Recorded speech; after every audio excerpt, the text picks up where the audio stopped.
Some ships become famous because they sink. The Mary Celeste became famous because it did not.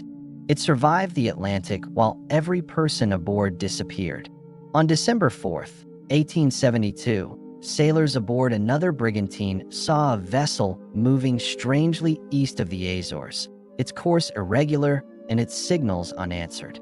Captain David Morehouse changed course.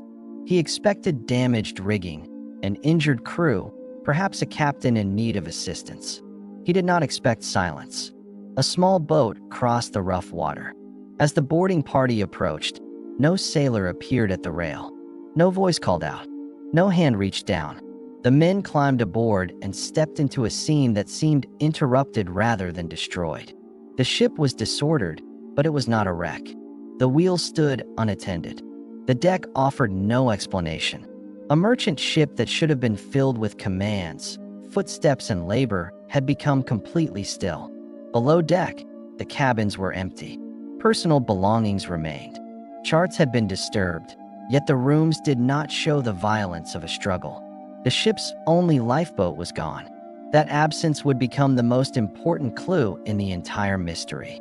The missing boat suggested that Captain Benjamin Briggs had ordered an evacuation. But why would an experienced captain leave a vessel that was still able to sail? To understand that decision, we have to return to New York nearly 1 month earlier, before the Mary Celeste became a legend. The Mary Celeste was a 282-ton merchant brigantine, recently refitted and prepared for a transatlantic voyage from New York to Genoa. Her cargo was 1,701 barrels of industrial alcohol, packed tightly into the hold. It was valuable, volatile in reputation, and central to later theories. Captain Briggs was not known as reckless. He was an experienced, respected mariner who owned part of the ship and had every reason to protect it.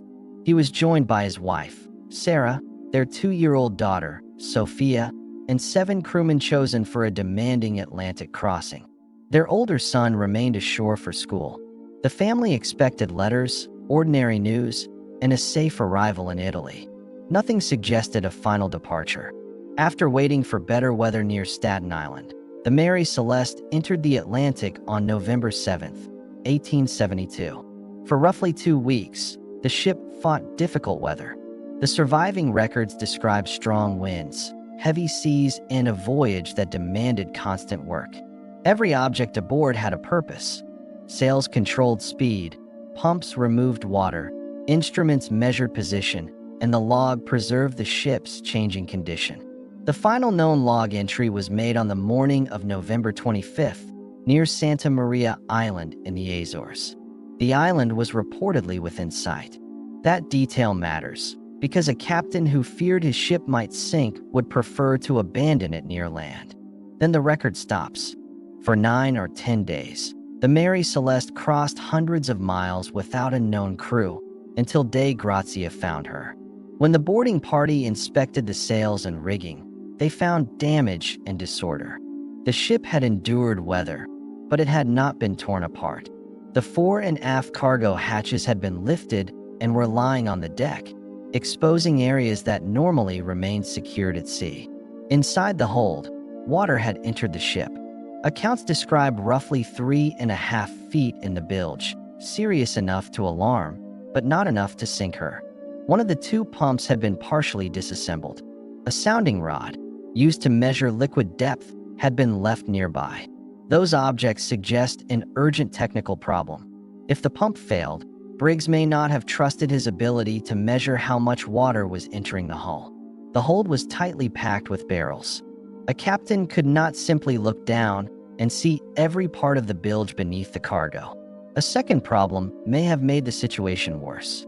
Modern reconstructions suggest Briggs could have been uncertain of his exact position after severe weather and navigation error.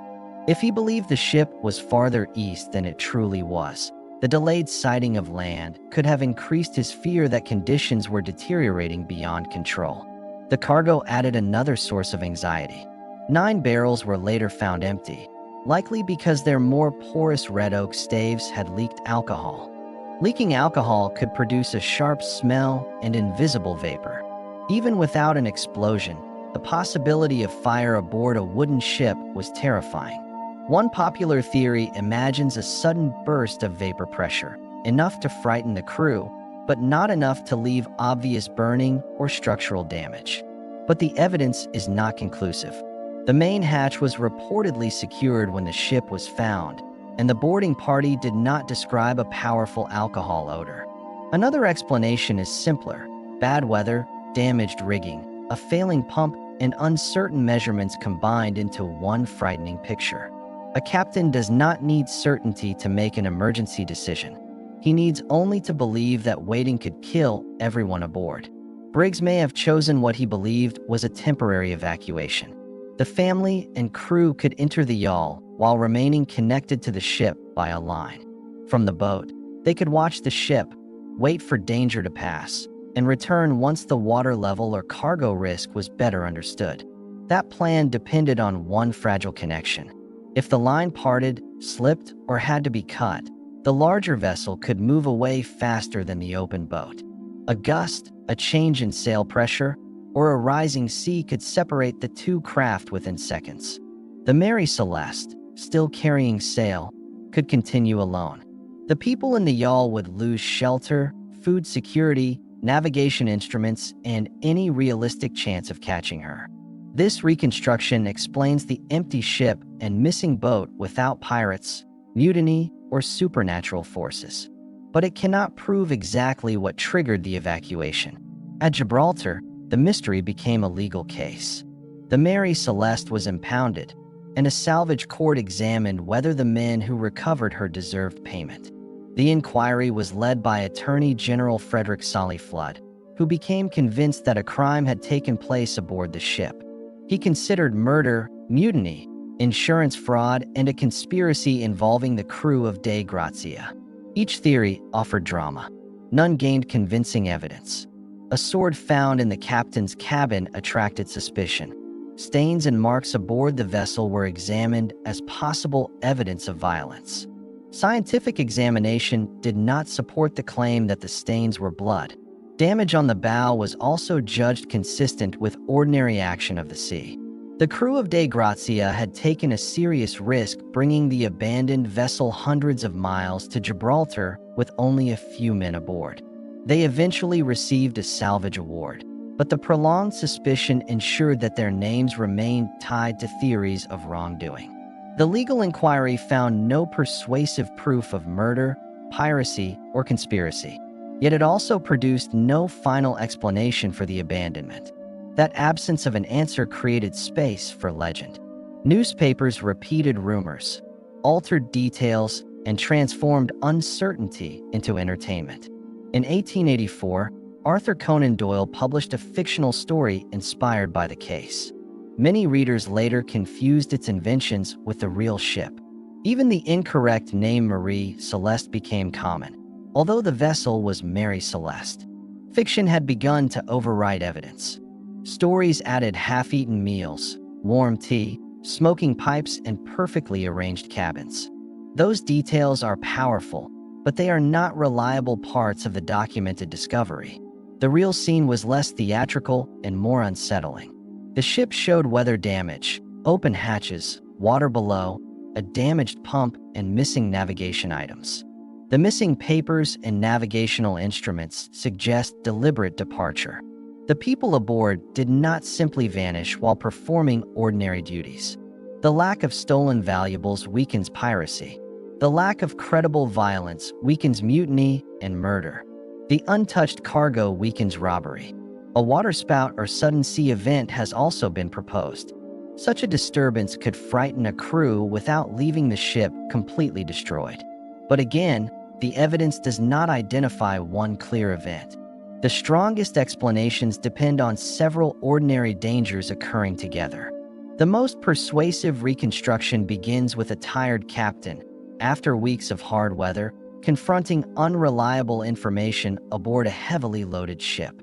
He sees land later than expected. The pump cannot be trusted. The hold contains water. Alcohol has leaked. The rigging has suffered. No single fact demands abandonment. Together, they could make a temporary retreat seem like the safest choice available. The yawl is lowered. Essential papers and instruments are taken. A line keeps the small boat attached to the larger ship. Then something changes. Wind, sea, sail pressure, rope tension, or a decision made under stress.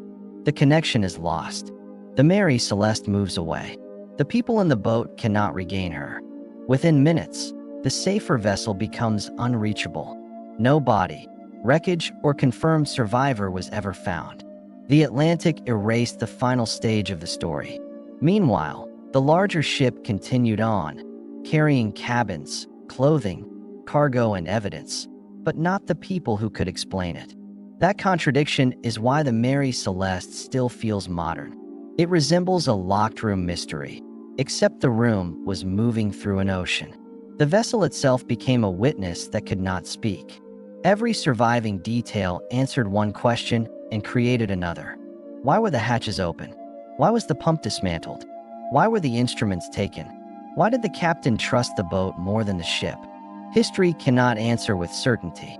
It can only narrow the possibilities, remove inventions, and identify the decisions most consistent with the evidence. What remains clear is that Briggs almost certainly believed his family and crew faced an immediate danger aboard the Mary Celeste. He did not abandon a perfect ship. He abandoned a damaged, uncertain ship that appeared more dangerous to him than it later appeared to the men who found it. The tragedy may have begun with a rational decision made from incomplete information, a decision that became fatal only after the boat and ship separated. This is not a complete solution. It is the explanation that best connects the last position, the pump, the water, the cargo, the missing instruments, and the missing boat. The Mary Celeste was recovered. Her cargo eventually reached Genoa. The ship returned to service, carrying the mystery with her. Years later, the vessel was lost in an unrelated wreck. By then, the disappearance of Briggs, Sarah, Sophia, and the 7 sailors had already become legend. Legends usually grow by adding monsters, murderers, and impossible events. The Mary Celeste became powerful because the documented facts were already enough. A seaworthy ship, an empty deck, a missing boat, 10 people who never returned. No final message that explains why they left. The ocean kept the final answer. The ship kept everything else.